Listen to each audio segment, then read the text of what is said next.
Hey everybody, I'm your guide and this is the fourth video in a series of more than 150 entries where we'll look at the fascinating and often frightening monsters inscribed in our trusty monster manual.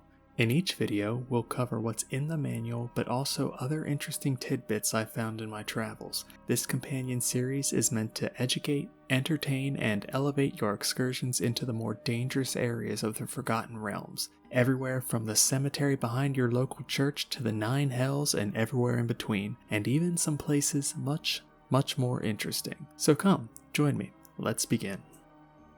Today we're going to go over animated objects. The term animated objects refers to any item or simple construct that's been animated with the animate object spell. This spell is one that's available to any or all sorcerers, bards, or wizards of middling power. It allows the caster to temporarily bring life to one or more inanimate objects and use them to attack their enemies. And no materials are required to cast the spell, only the somatic components and the ability to vocalize the spell.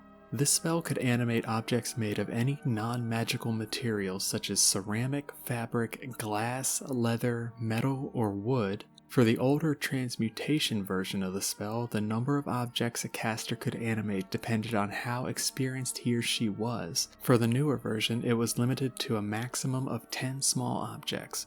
Regardless of version, as the objects grow larger in size, fewer can be animated.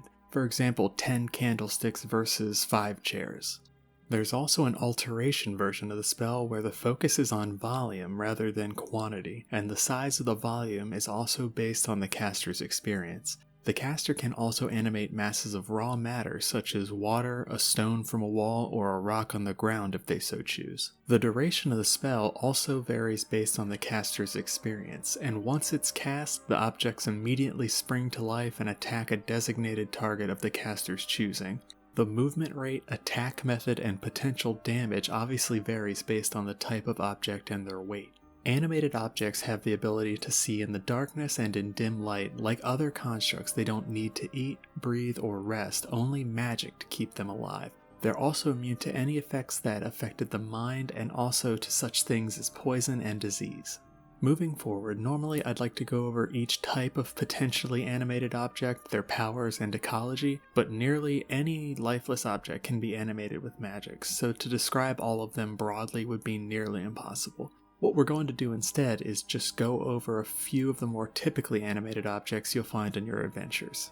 The first one we'll look at are animated armors. Animated armors are typically found in old dungeons, being used as guardians of treasures or different parts of puzzles. They're ponderous, persistent, and almost always a suit of plate armor.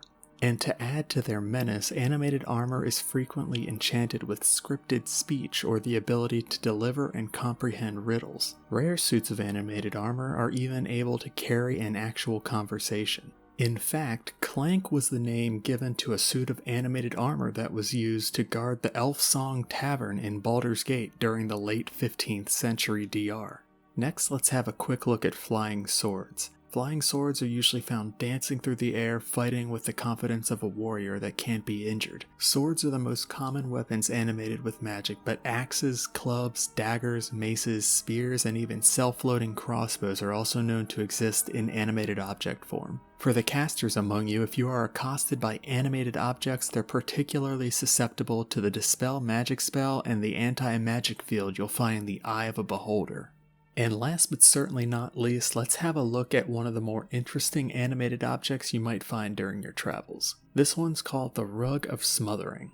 These are magically animated rugs that are commonly employed as traps, and they attack by trapping and constraining their victims. So for example, say you have some would-be thieves and or careless heroes arrive at the doorsteps of your abode. Their ears and eyes might be on high alert for tripwires, pitfalls, or spiked cages, but they're typically never going to notice the innocuous rug laying on the floor, and by the time they do see it, it's already in the process of smothering them to death. Rugs of smothering can come in many different forms, from a finely woven carpet fit for a queen to a coarse mat in a peasant's hovel. However, if your would-be thieves have the ability to detect magic innately, these rugs will heavily stand out. Also, in some cases, rugs of smothering can be cleverly disguised as a carpet of flying or other beneficial magic items. However, when the potential owner goes to utter the word of command, they're quickly trapped in the rug's clutches. But again, as with the flying swords, these are quite susceptible to your dispel magics and your anti-magic fields.